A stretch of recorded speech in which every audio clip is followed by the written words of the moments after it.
What if there was a playbook for life and business, one that distilled the wisdom of some of the world's most successful leaders, entrepreneurs, and thinkers into timeless, actionable principles? That's exactly what The Diary of a CEO, The 33 Laws of Business and Life by Steven Bartlett offers. This isn't just another business book. It's a guide to building greatness in every area of your life, from mastering yourself to leading others, crafting compelling stories, and developing a winning mindset. Steven Bartlett, an accomplished entrepreneur and host of one of the world's most popular podcasts, has spent years distilling insights from his own experiences and the countless conversations he's had with extraordinary individuals. Why should you listen to this? Because Bartlett doesn't just talk about success, he deconstructs it. He lays out the universal laws that underpin personal and professional growth, offering practical advice for anyone striving to build something remarkable, whether that's a company, a career, or a legacy. If you're looking for a roadmap to navigate the challenges of modern life and unlock your full potential, this is the guide you've been waiting for. Imagine for a moment that you are holding 5 empty buckets in your hands. Each bucket represents a critical aspect of your life and potential: knowledge, skills, network, resources, and reputation. Now, if I told you that the order in which you fill these buckets determines your long-term success, would you stop and think about how you've been going about it? Steven Bartlett does exactly that in the first pillar of his book, focusing on the most foundational element of all greatness, the self.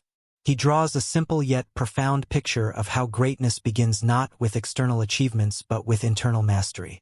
It's about putting yourself in a position to succeed by first building from within. Bartlett introduces us to the idea that these 5 buckets must be filled in sequence for sustainable growth.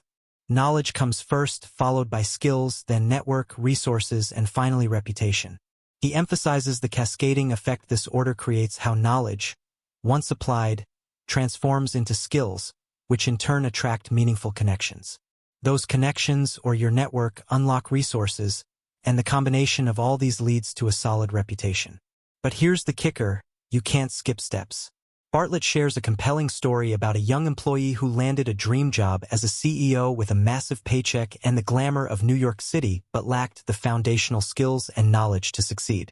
Within months, everything fell apart. The lesson: skipping the first buckets in pursuit of quick rewards will almost always lead to shaky outcomes. Bartlett reminds us to prioritize the basics, even if it means forgoing short-term gratification. This focus on filling the buckets in the right order ties beautifully into one of Bartlett's most profound realizations, what he calls the guru's wisdom. Early in his career, he wrestled with a question. Should he dedicate his life to helping others immediately or focus on building his own capacity first? A chance meeting with a spiritual leader gave him the answer. You cannot pour from empty buckets. That simple metaphor changed everything.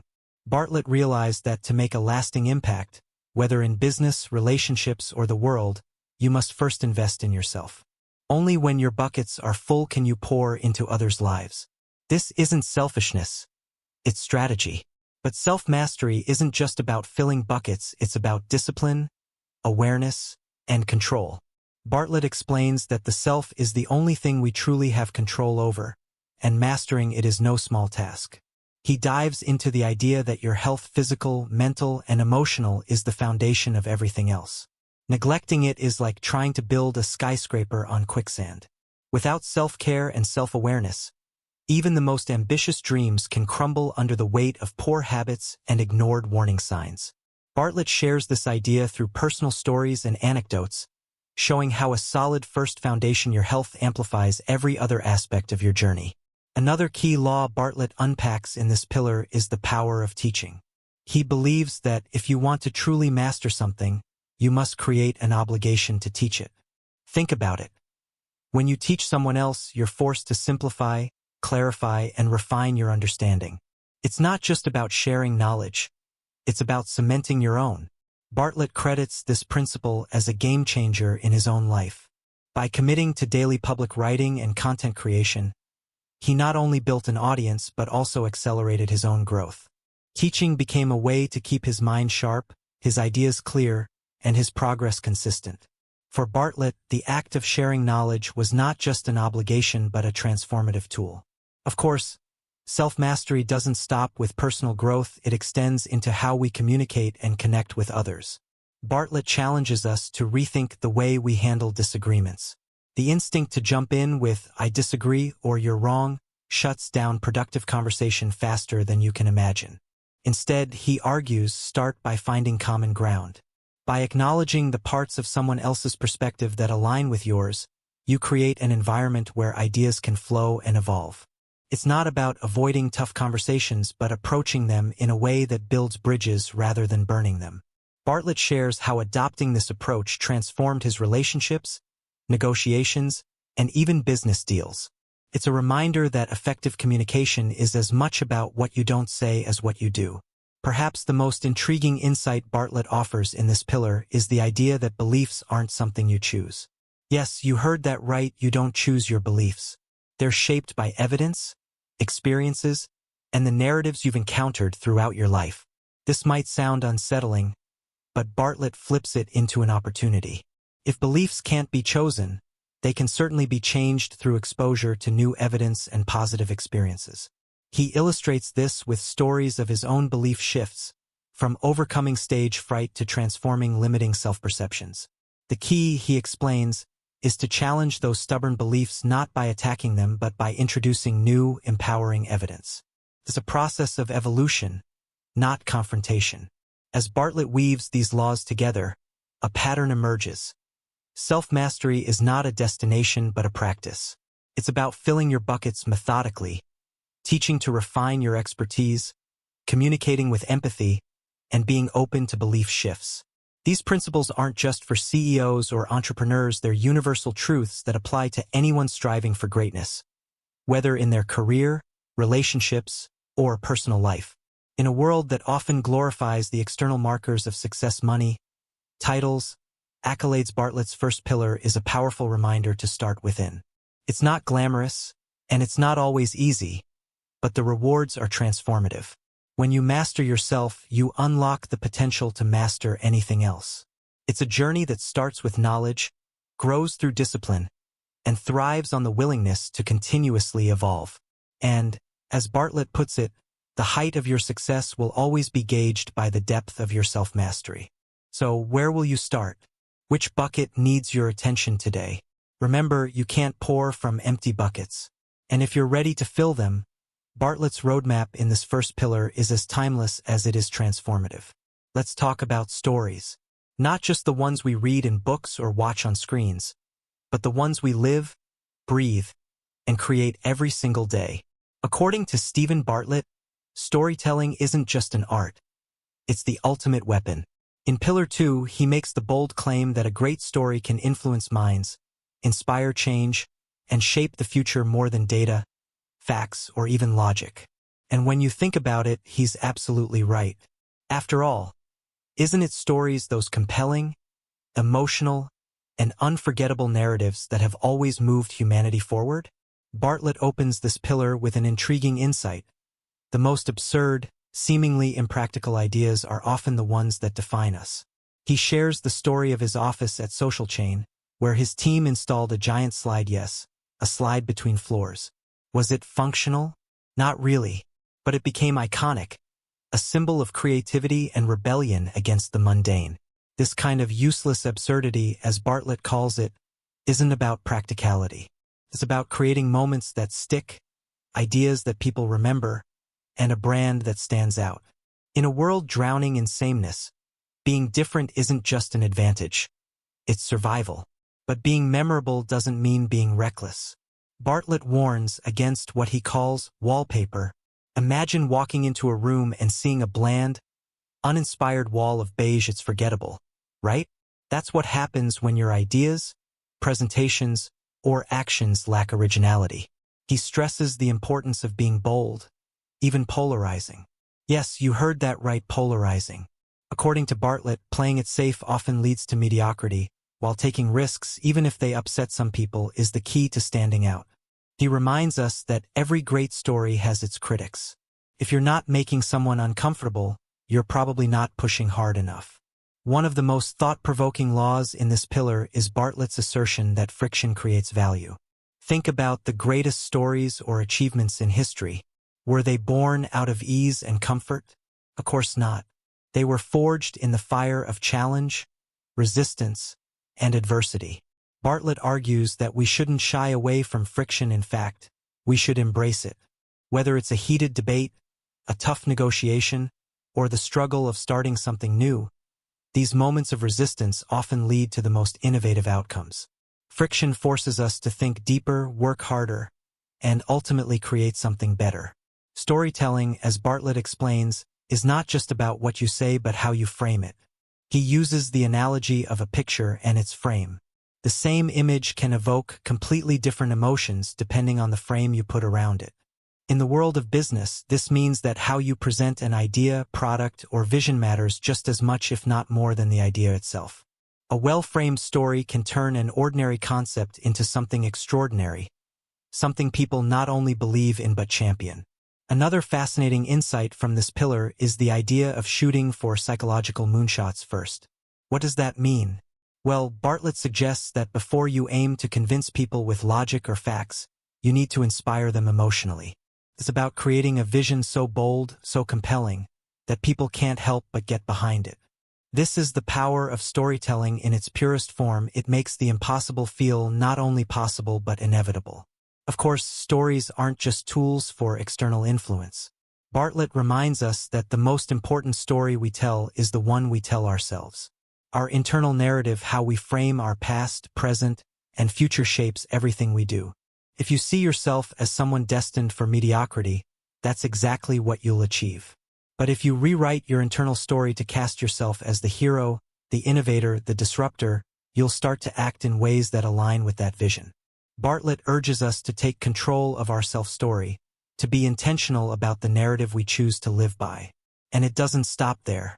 He dives into the psychology of storytelling, explaining why humans are wired to respond to narratives. Stories bypass the logical parts of our brain and speak directly to our emotions. They create connections, spark empathy, and inspire action in ways that data simply can't. This is why Bartlett believes that storytelling is the most powerful tool any leader can wield. Whether you're trying to lead a team, sell a product, or inspire a movement, your ability to tell a great story will determine your success. But here's the thing. Great stories aren't born. They're made. They require thought, effort, and a willingness to take risks. Bartlett shares practical advice on how to craft narratives that resonate. Start by understanding your audience. What do they care about? What emotions drive them? Then, focus on clarity. A good story doesn't need to be complicated. It needs to be compelling. And finally, don't be afraid to show vulnerability. The best stories are the ones that feel real, raw, and relatable. People don't connect with perfection. They connect with authenticity. As Bartlett wraps up this pillar, he challenges us to think about the story we're telling with our lives. Are we living boldly, creating moments of magic, and embracing friction? Or are we playing it safe, blending into the background, and avoiding discomfort? He reminds us that every great story has its ups and downs, its heroes and villains, its triumphs and tragedies. But what makes a story great isn't the absence of struggle, it's the presence of purpose. Ultimately, Pillar 2 is a call to action. It's an invitation to stop being passive consumers of the world around us and start being active creators of the narratives that define our lives. Whether you're crafting a marketing campaign, leading a team, or simply trying to figure out your next step, Bartlett's insights on storytelling will help you see the power in your voice, the magic in your vision, and the impact you can make when you own your story. So, what's your story? And more importantly, how will you tell it? Bartlett's second pillar reminds us that the world is listening, and it's up to us to make sure our story is worth hearing. What do you believe in? What principles guide you when things get tough? When the stakes are high, or when you're faced with choices that could alter the trajectory of your life? These are not abstract questions. They're at the core of Steven Bartlett's third pillar, the philosophy.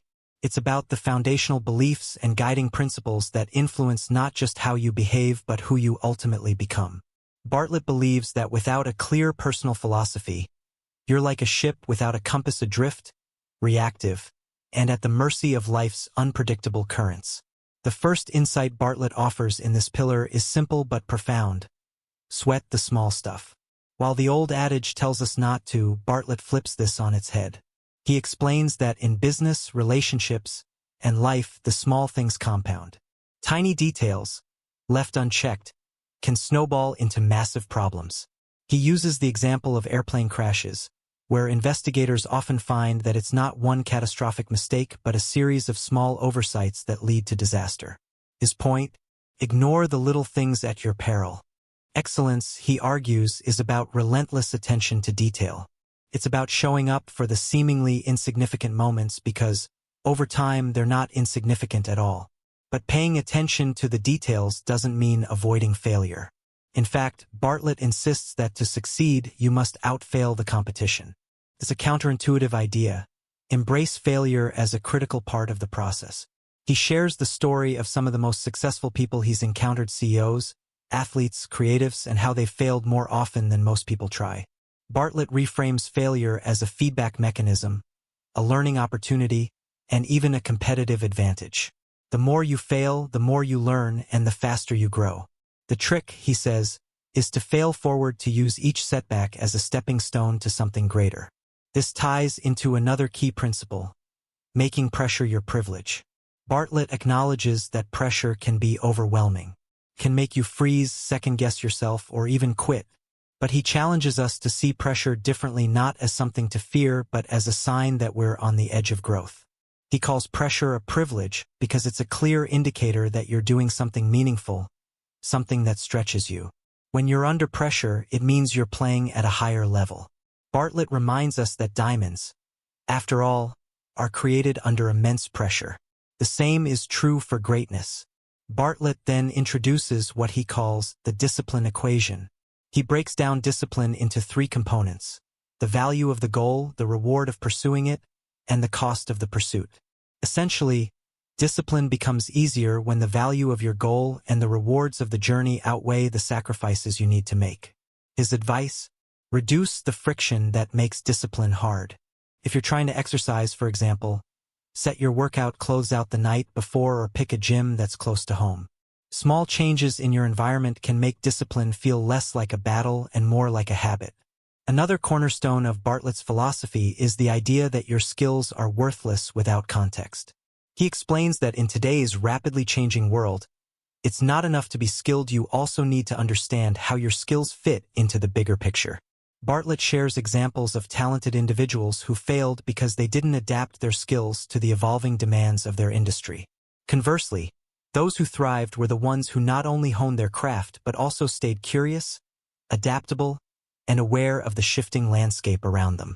His takeaway: don't just master your skills, master their application in the real world.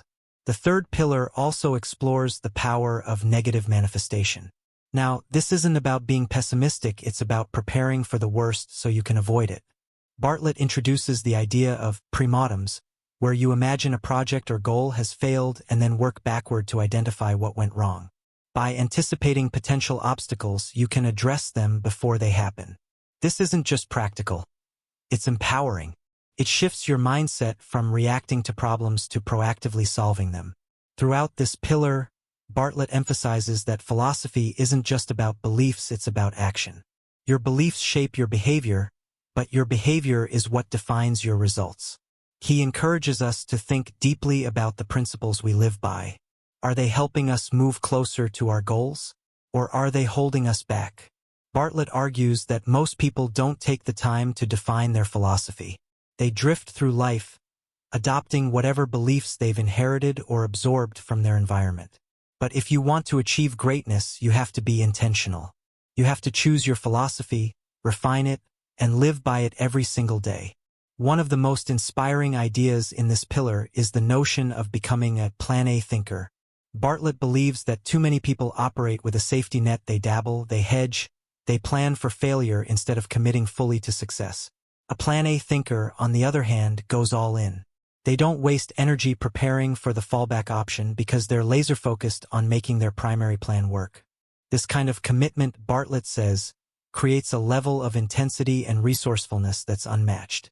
It's not about being reckless, it's about being relentless. Finally, Bartlett circles back to the importance of time and mortality. He reminds us that our time on this planet is finite, and the way we spend it should reflect our deepest values and aspirations. This awareness isn't meant to scare us. It's meant to focus us. When you realize how limited your time is, you stop wasting it on things that don't matter. You start living with purpose, urgency, and clarity. In Pillar 3, Bartlett challenges us to build a philosophy that can weather life's storms. It's about sweating the small stuff, embracing failure, thriving under pressure, and aligning your beliefs with your actions. It's about seeing discipline not as a burden but as a pathway to freedom. And above all, it's about being intentional, defining who you are, what you stand for, and how you'll navigate the complexities of life and business. So, what's your philosophy? What do you believe in so deeply that it drives everything you do? Bartlett's third pillar invites us to answer these questions with honesty and courage because, as he so aptly puts it, your philosophy isn't just what you think, it's who you are. Let's talk about teams. At the end of the day, even the greatest individual achievements are never truly individual. Behind every milestone, there's a team, a group of people working together, pushing boundaries, and overcoming obstacles. In the Diary of a CEO, Steven Bartlett makes it clear that if you want to build something truly great, whether it's a company, a movement, or a legacy, you have to master the art of building and leading teams. That's the essence of Pillar 4, the team. Bartlett opens with a radical idea. The most important question you should ask yourself isn't how, but who. Too often, we focus on figuring out how to solve every problem ourselves, stretching thin our time, energy, and skills. Instead, Bartlett argues, success comes from surrounding yourself with the right people. The how becomes irrelevant when you've got a who with the expertise and passion to solve the problem.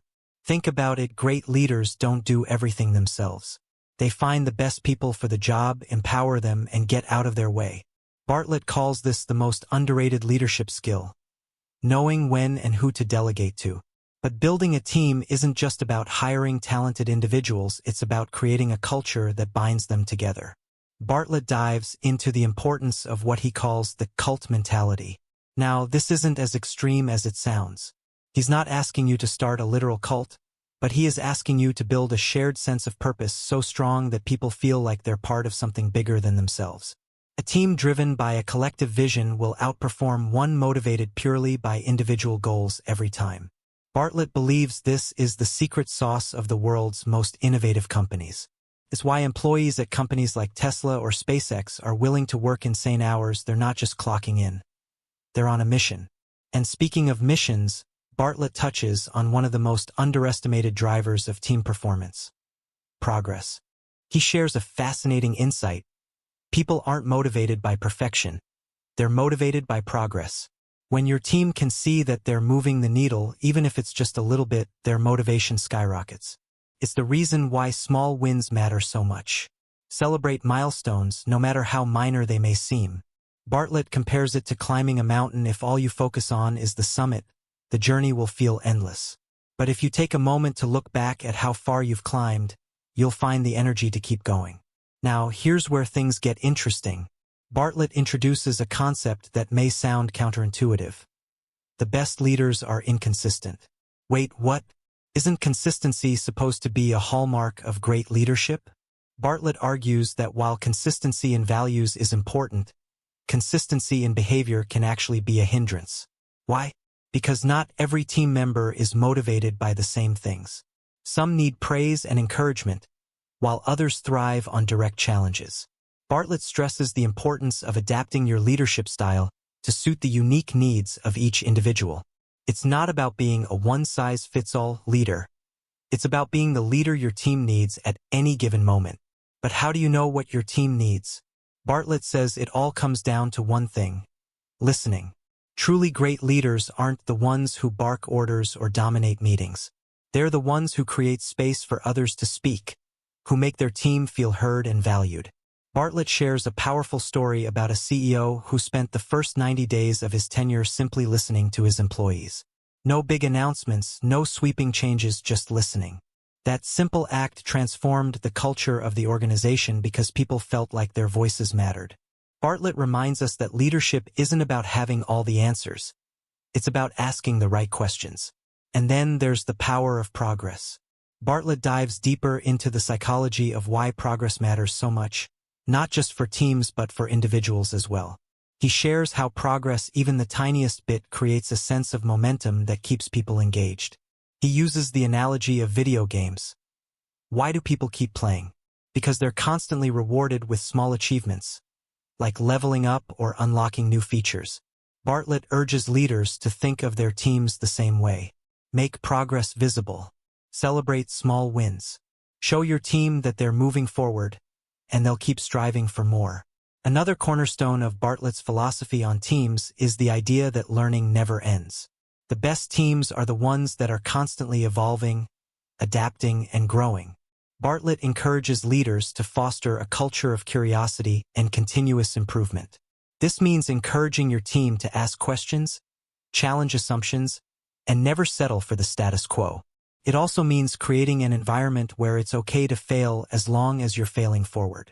Bartlett believes that when people feel safe to take risks, they unlock their full creative potential. And that's when magic happens.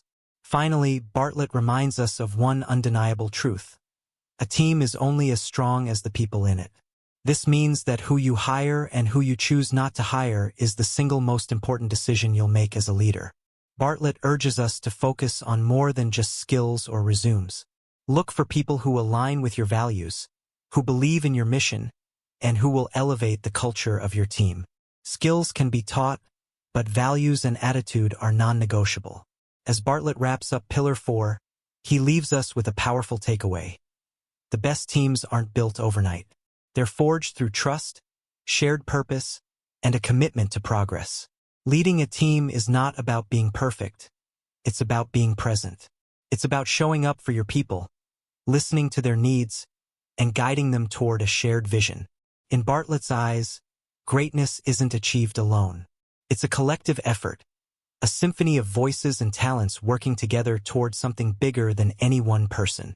So, if you're building a team or dreaming of building one, remember this. It's not just about what you create. It's about who you create it with. Bartlett's final pillar is a masterclass in leadership, collaboration, and the undeniable power of human connection. The question isn't whether you'll lead a team. It's how great that team will be. And that, my friend, is entirely up to you. At its heart, The Diary of a CEO, The 33 Laws of Business and Life is a guide to achieving greatness both individually and collectively. From mastering yourself to crafting compelling stories, embracing disciplined philosophies, and building incredible teams, Bartlett provides a roadmap for anyone looking to make their mark on the world. He doesn't just share theory. He gives you practical, actionable insights that you can implement today. This book is a reminder that success isn't about shortcuts or luck. It's about intentionality, discipline, and the relationships you build along the way. So, as you close this chapter, ask yourself, what's the next step on your journey? How will you master yourself, tell your story, and lead your team? Bartlett's 33 laws aren't just rules, they're invitations to action. And the best part? The story of your greatness is still being written. If this resonated with you, share it with someone who needs to hear it. Engage with the ideas, take the next step, and most importantly, live your own story of success.